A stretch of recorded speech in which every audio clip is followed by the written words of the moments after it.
Alors, bonjour à tous. Je suis très contente d'être avec vous ce soir. Alors déjà, je tiens à vous féliciter pour votre engagement envers vous-même parce que le thème de notre atelier, c'est de bien gérer notre temps en cette année 2024 et vous avez choisi de vous prioriser ce soir en prenant cet atelier à cœur et en vous présentant à l'heure. Donc, je souhaite vous féliciter pour votre engagement envers vous-même.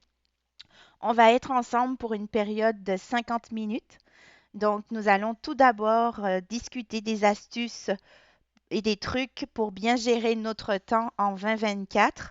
Et par la suite, nous allons passer au coaching collectif afin de prioriser en fait nos objectifs pour cette année 2024, être efficace et aller faire de beaux accomplissements cette année.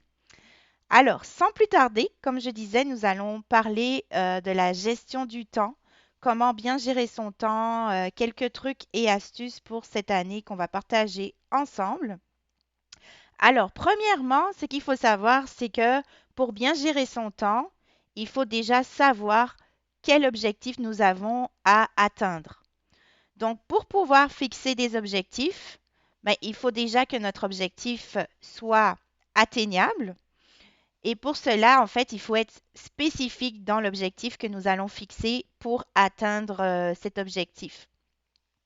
Alors, ceux qui ont déjà fait du coaching avec moi savent que ce que je dis souvent, c'est qu'un objectif est personnalisé à la première personne et qu'on le met au présent. Donc, c'est quelque chose qui vous tient à cœur et avec un verbe d'action. Donc, je démarre mon entreprise, je gère mieux mon temps en 2024. Donc, c'est des sujets que nous mettons à la première personne et au temps présent avec un verbe d'action. Par la suite, il faut fixer une date limite pour atteindre un objectif. Sans date limite, ce n'est pas un objectif, c'est un but, c'est un rêve, mais par contre, quand on vient ajouter une date déterminée, une deadline, là, ça devient un objectif. D'ici la fin de l'année 2024, je change de travail, j'ai une promotion. D'ici la fin de ce trimestre, je fais du sport 3 fois par semaine. Donc, c'est comme ça qu'on va venir spécifier de façon plus précise qu'est-ce qu'on veut atteindre cette année. Par la suite, il faut mesurer comment on s'assure que cet objectif-là, il est atteint. Qu'est-ce qu'on fait concrètement pour justement mesurer qu'on a atteint notre objectif? Est-ce qu'on a des moyens? Est-ce qu'on a une liste d'actions à poser? Donc, c'est tout ça qu'on va discuter tout à l'heure dans la partie du coaching collectif. Donc, je disais aussi qu'il faut que ce soit atteignable, il faut que ce soit réaliste. Par exemple, j'aime dire que ben, je deviens millionnaire d'ici la fin de l'année. Ben, ça se peut que tu gagnes au loto, mais autrement, c'est vrai que ben, quand un objectif n'est pas réaliste, quand il n'est pas atteignable, ben, ça devient une démotivation et du coup, on perd vraiment le focus et on n'est plus motivé à atteindre cet objectif. Donc, la première chose, c'est ça. C'est que pour bien gérer son temps, il faut choisir correctement ses objectifs et aussi choisir ses priorités. Donc, plus on vient prioriser ce qui est important à atteindre, que ce soit pour nous, que ce soit pour notre famille, que ce soit dans notre carrière, que ce soit dans notre santé, ben plus notre objectif est précis, plus on vient prioriser en fait notre temps, qu'est-ce qu'on veut vraiment atteindre, ben plus on va gérer notre temps de façon efficace parce qu'on va pouvoir être aligné à ce qu'on veut atteindre et on va pouvoir dire plus facilement non à tout ce qui nous empêche en fait d'atteindre nos objectifs et de garder le cap. Alors, nous allons discuter de quelques astuces très importantes à mettre en place pour bien gérer son temps cette année. Premièrement, c'est de travailler sur les choses les plus importantes en premier. Je dis souvent en coaching qu'il est très important de pouvoir savoir, de nous observer, de connaître notre niveau d'énergie et notre niveau d'énergie, à quel moment il est le meilleur. Je donne un exemple. Si tu as un travail d'analyse à faire, si tu as des choses à apprendre, si tu es quelqu'un qui est plus énergique le matin, ben c'est le temps de prioriser les projets où ça va te demander beaucoup de concentration, beaucoup d'énergie et c'est le temps aussi de vraiment foncer là-dedans tant que tu es dans un bon niveau d'énergie. Si ton bon niveau d'énergie, c'est en soirée, même pareil, tu vas ajuster ton agenda de façon à pouvoir maximiser ce temps-là en soirée. Par la suite, je dis souvent que on va voir tout à l'heure la matrice d'Eisenhower. C'est important de pouvoir déléguer tout ce qui peut être délégable, tout ce qui va nous prendre beaucoup d'énergie mais qui ne va pas produire beaucoup. Donc, selon le budget de chacun, ben, on peut déléguer certaines tâches que, par exemple, en plus, on n'aime pas faire. Donc, ça peut être le ménage, le repassage, par exemple, faire des commandes groupées pour des repas si on n'aime pas faire ses boîtes à lunch et qu'on a le budget pour. Donc, important de pouvoir déléguer les tâches. Pareil à la famille, à la maison, ben, ce qu'on peut déléguer aux enfants, par exemple, selon l'âge, ben, c'est très intéressant de pouvoir commencer à déléguer afin de pouvoir conserver son énergie pour atteindre des objectifs qui vont être plus payants, plus motivants, qui vont nous donner du sens à nos journées, donner du sens à notre temps. Troisième astuce, quand vous commencez une tâche, faites-le à fond. Je sais que, par exemple, les femmes, on est bonnes à faire plusieurs choses en même temps, mais en même temps, on perd le focus sur le plus important. Donc, quand vous commencez une tâche, ben, gardez le focus sur cette tâche pour vraiment donner le meilleur, produire quelque chose de qualité et par la suite terminer la tâche pour passer à autre chose. Tout à l'heure, on va voir aussi l'importance de faire des to-do list. Des to-do list, ça nous permet de nous garder motivés. À chaque fois qu'on coche une action qu'on a faite, mais on se sent libéré et on a accompli quelque chose, donc notre journée fait plus de sens. Promettez moins pour livrer plus. Alors, ça, c'est très important de promettre moins.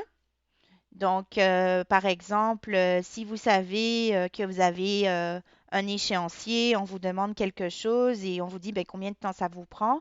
Si vous savez que ça vous prend réellement 2 jours, ben, promettez dans 5 jours. Et comme ça, vous allez vous enlever du stress, vous allez vous enlever de la pression. Parfois, en fait, ce n'est pas qu'on est trop honnête, mais en donnant des délais trop serrés, on se met nous-mêmes la pression que, ben, en fait, les autres auraient très bien accepté si vous aviez dit 5 jours au lieu de 2. Et puis, si d'ici 2 jours, vous avez terminé en avance, ben, chacun serait bien content, pareil, en disant, Waouh, quelle efficacité vous avez d'avoir livré plus rapidement que ce que vous avez promis. En faisant ça, vous allez vraiment vous libérer l'esprit, vous allez vous dégager de la pression. Et si vous avez justement une tâche importante et urgente qui se présente entre-temps, ben vous allez être capable de la réaliser sans vous mettre trop de pression sur vous-même. Donc, on promet moins pour livrer plus. On se met moins de fardeau sur nos épaules, on prend moins de pression et du coup, on vit une meilleure vie parce que, ben, en fait, on va accomplir plus de choses. Planifiez un temps pour vos projets personnels. Alors, on va penser à tout le monde, on va penser aux enfants, on va penser au travail, on va penser aux conjoints. Mais souvent, pour nous-mêmes, pour nos projets, pour ce qui nous tient à cœur, ben, on n'a pas planifié de temps. Donc, c'est très important, de la même façon qu'on planifie du temps pour emmener les enfants à l'école, pour les emmener au sport, dans des activités sportives, pour aller au restaurant avec nos amis, aller voir la famille, ben, c'est important aussi de se prioriser soi et de prendre des temps pour nous-mêmes, pour accomplir vos projets et donner du sens à votre vie parce que vous allez vous sentir vivant, vous allez vous sentir en train de vous réaliser. Et ça, c'est très, très important et motivant, surtout dans les temps où tout le monde est stressé comme en ce moment. Planifiez tout ce que vous pouvez planifier de récurrent à votre agenda. Donc, je donne un exemple. Vous savez justement que ben, chaque lundi à 17 heures, vous avez vos enfants qui font du basket. Ben, très important, de façon récurrente, vous pouvez rentrer que ben, cette tâche-là, vous l'avez de telle heure à telle heure. Et en fait, plus vous allez planifier tout ce qui est récurrent dans votre temps, plus vous allez avoir une idée juste du temps que vous avez de disponible et plus vous allez choisir qu'est-ce que vous allez mettre dans ces plages qui sont disponibles et aussi des plages pour vous prioriser, vous, dans vos projets. Donc, ça, c'est très, très important. Par la suite, ici, on a justement la matrice pour distinguer ce qui est important d'urgent. Donc, les tâches importantes et urgentes, c'est celles qu'on doit prioriser justement en premier. Il y a d'autres tâches que parfois, ben, d'autres vont mettre une pression ou nous-mêmes, on peut se mettre une pression, mais c'est toujours de se demander, est-ce que c'est vraiment si important ou il n'y a pas quelque chose d'autre que je dois livrer en premier qui a beaucoup plus d'impact sur mon travail, sur ma vie, que, ben, en fait, ça, c'est à livrer vraiment de façon plus urgente. Très souvent, en fait, ce qui fait que les gens se retrouvent en situation de stress, c'est qu'ils viennent situer tout dans la partie urgente. Donc, en fait, on n'est pas obligé de tout faire de façon urgente. Si on apprend à bien planifier son temps, si on apprend à bien gérer notre temps, ben, en fait, l'avantage, c'est que, ben, en fait, certaines tâches qui sont importantes mais non urgentes, ben, en allant appliquer les autres astuces que nous allons voir comme les to-do list, on va quand même accomplir des tâches qui sont importantes mais non urgentes. Alors, les tâches justement qui sont non importantes et non urgentes, ben, c'est toujours de se poser cette question-là, de commencer à avoir un effet miroir sur notre vie, où est-ce qu'on passe beaucoup de notre temps et de pouvoir commencer à faire un nettoyage dans les activités qui nous prennent beaucoup de temps mais qui ne sont pas productives. Alors, comme je disais tantôt, tout ce qu'on peut déléguer, qui nous gruge du temps, que ça nous prend beaucoup d'énergie, que ce n'est pas forcément quelque chose de payant, ce n'est pas forcément quelque chose qui nous allume, ben, tout ce qu'on peut déléguer, dépendamment soit ça demande un budget, par exemple, comme je disais, le ménage, certaines tâches, mais tout ce qu'on peut déléguer, si on a le budget pour, allez-y, vous allez vous simplifier la vie et vous allez pouvoir utiliser votre temps avec des activités qui vous allument plus. Donc ça, c'est la prochaine chose. Alors, je disais tantôt, très important d'apprendre à dire non. Plus on devient conscient de la valeur de notre temps, plus on est engagé envers nos objectifs, ben plus en fait on apprend à dire non de façon plus facile parce que justement on a une vision plus claire sur notre agenda, on a une vision plus claire sur nos objectifs et on a une motivation, on a un pourquoi qui est assez fort qui va nous permettre d'oser dire non. Donc c'est quelque chose qui s'apprend et justement pour faciliter ce processus d'apprendre à dire non, ben, c'est de pouvoir faire ce travail qu'on fait aujourd'hui, de travailler sur nos objectifs et sur nos priorités. Alors, évidemment, focaliser sur nos objectifs, on vient d'en parler. Toujours écrire vos objectifs la veille. Alors, en faisant ça, vous allez vous réveiller avec déjà une vision de la journée. Vous n'allez pas commencer la journée broche à foin, vous savez pas qu'est-ce que vous avez. Là, vous recevez un appel et là, en fait, vous êtes défocalisé sur votre journée. Donc, c'est très, très important de pouvoir justement écrire vos objectifs la veille. Voilà. Par la suite, donc, ne vous engagez pas tout de suite. Hein, avant de vous engager pour quelque chose, prenez le temps de valider votre agenda. Plus vous allez commencer à planifier votre temps, à utiliser votre téléphone, le planeur de votre téléphone, pour rentrer tout ce qui est récurrent à votre agenda, tous vos rendez-vous, que ce soit médicaux, que ce soit pour la famille, tout ça, vous allez aussi planifier à ce moment-là, vous allez voir plus clair pour planifier les temps que vous avez pour vous-même, pour vos priorités. Et c'est ainsi que, par exemple, vous allez apprendre à valider dans votre agenda avant de vous engager et d'avoir une vision plus claire pour pouvoir dire oui à un nouvel engagement. Et puis, ça améliore aussi les relations parce que du coup, avant de vous engager, ben, en fait, vous avez bien planifié, vous avez bien vérifié et en fait, ça ne fait pas de déception pour ceux qui vous ont sollicité pour un rendez-vous ou autre. Alors, faire des to-do list. Je disais tantôt faire des to-do list. Les to-do list, c'est précieux parce qu'en fait, on vient dégager de la charge mentale. Donc, un exemple, vous savez qu'il vous manque chez vous du liquide vaisselle. Ben, en fait, ben, vous pouvez vraiment, au fur et à mesure, les noter dans vos notes de téléphone. Et quand vous sortez, ben, les classer par magasin, vous savez que vous allez acheter quelque chose. Donc, ça permet justement de libérer la charge mentale et que quand vous allez sortir, par exemple, faire l'épicerie, ben, vous allez savoir clairement comment utiliser votre budget. Vous allez avoir vraiment une vision claire sur tout ce que vous allez acheter. Vous allez être plus efficace et c'est ainsi que, ben, en fait, vous allez pouvoir vous libérer de cette charge mentale. Écrivez tout. Vous êtes en train de travailler sur un projet important. Toujours avoir un petit cahier à côté pour écrire ben, ce qui vous vient dans la tête. Je sais que je dois appeler le docteur, prendre un rendez-vous. Ben, écrivez je dois prendre un rendez-vous. Comme ça, à la fin, vous allez garder votre concentration sur ce que vous faites en ce moment qui est plus important. Et deux, vous allez pouvoir aussi avoir une vision claire sur ce qui vous reste à planifier. Apprenez aussi à mettre votre téléphone de côté quand vous faites des tâches importantes pour ne pas être distrait et sollicité par toutes sortes de choses qui vous empêchent de garder le focus.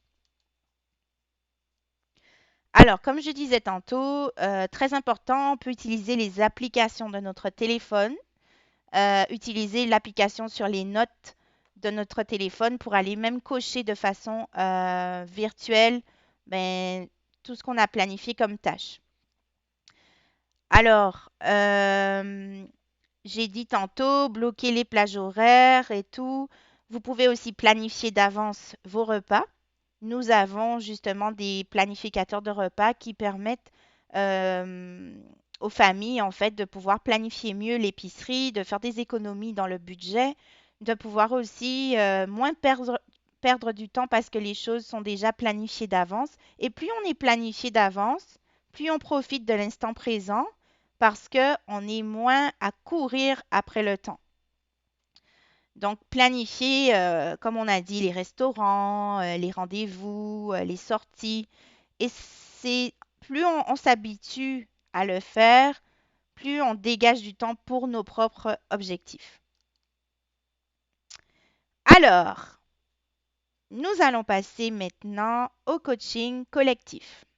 Alors, je veux voir des pouces si vous avez bien préparé votre crayon et votre papier. Nous allons travailler maintenant. Donc, c'était une petite mise en bouche pour vraiment comprendre ensemble comment on peut dégager du temps pour atteindre les objectifs qui nous tiennent à cœur. Donc, la première question que j'ai pour vous, qu'est-ce que vous désirez atteindre concrètement d'ici la fin de cette année? Alors, vous pouvez prendre le temps d'écrire. Et tout à l'heure, je vais couper la présentation et on va pouvoir échanger de façon plus personnalisée pour discuter de vos objectifs et vous challenger pour aller plus loin dans l'atteinte de vos objectifs. Alors, prenez le temps d'écrire. Je fais telle chose d'ici la fin de l'année. J'acquiers telle compétence d'ici la fin de l'année. Je gère mieux mon temps d'ici la fin de l'année.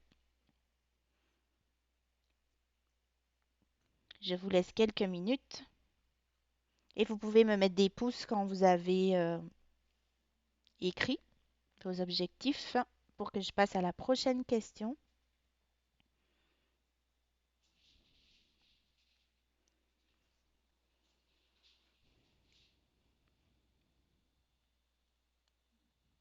J'ai vu un pouce.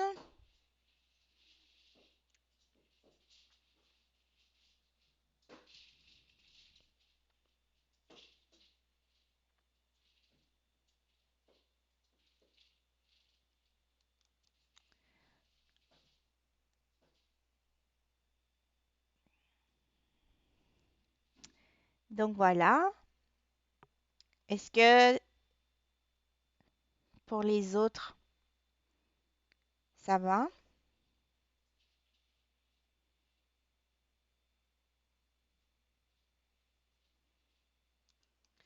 Alors, on va avancer à la prochaine question. Quelles sont, parmi les choses que vous désirez atteindre d'ici la fin de l'année, quelles sont les choses qui sont les trois choses les plus importantes à atteindre, si vous en avez mis une liste? Sinon, en fait, le but, c'est vraiment de faire l'entonnoir pour aller focaliser sur quelque chose qui vous tient le plus à cœur d'ici la fin de l'année. Donc, parmi ces trois choses-là, c'est de voir vraiment c'est quoi la plus importante d'ici la fin de l'année.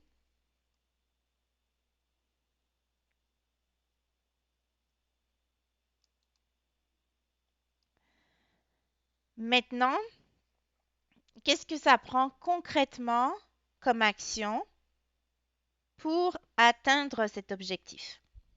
Qu'est-ce que ça prend concrètement comme action? Alors, prenez le temps d'écrire.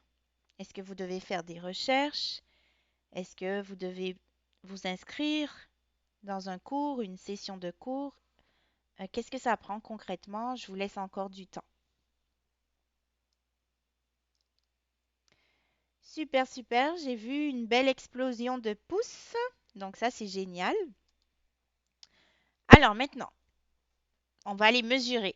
Comment vous saurez que vous avez atteint vos objectifs? Concrètement.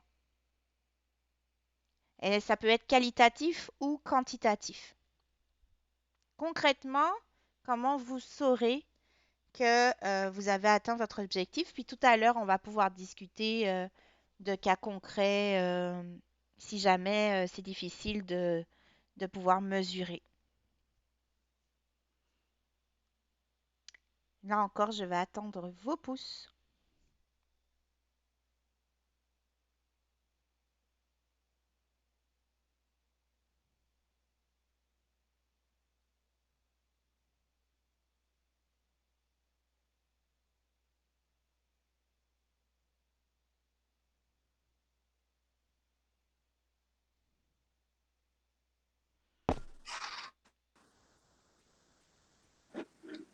Génial, je vois aussi une belle foulée de pouces explosifs, c'est génial ça. Alors, on va continuer. Alors, dites-moi maintenant, quel obstacle vous allez rencontrer? Écrivez, soyez honnête envers vous-même. Est-ce que c'est la procrastination? Est-ce que c'est le manque de concentration? Est-ce que c'est la peur de dire non? Prenez le temps d'écrire les obstacles que vous allez rencontrer pour atteindre vos objectifs.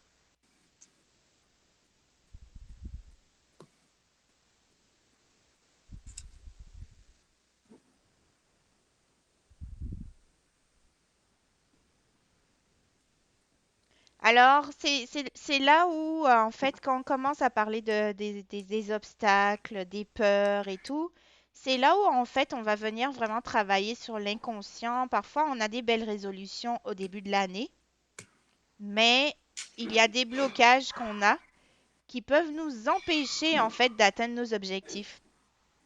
Et c'est ça qu'on vient travailler en coaching. On va continuer. Je vois aussi des pouces. Donc, est-ce que cette partie-là, tout le monde est correct?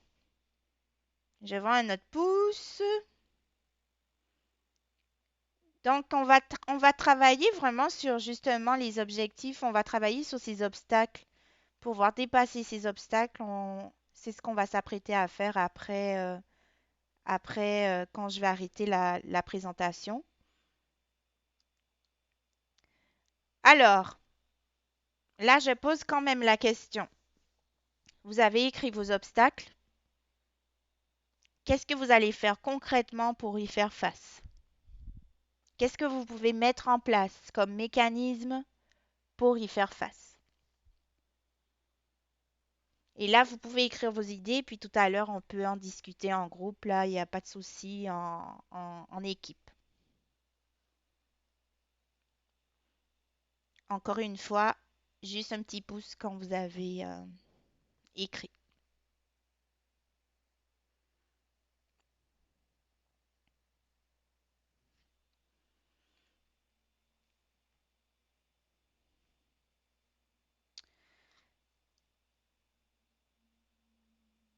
Alors, le but aussi du coaching collectif, c'est que ben, l'expérience de chacun est bénéfique pour les autres.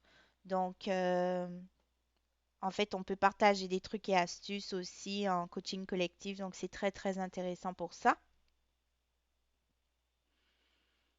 Alors, comment vous allez y faire face quand vous avez écrit un petit pouce? Je vois un premier pouce. Et là, c'est l'apothéose des pouces. Donc, on va continuer. Alors, c'est ainsi qu'on va commencer l'échange ici en groupe. Donc, c'est la partie la plus fun.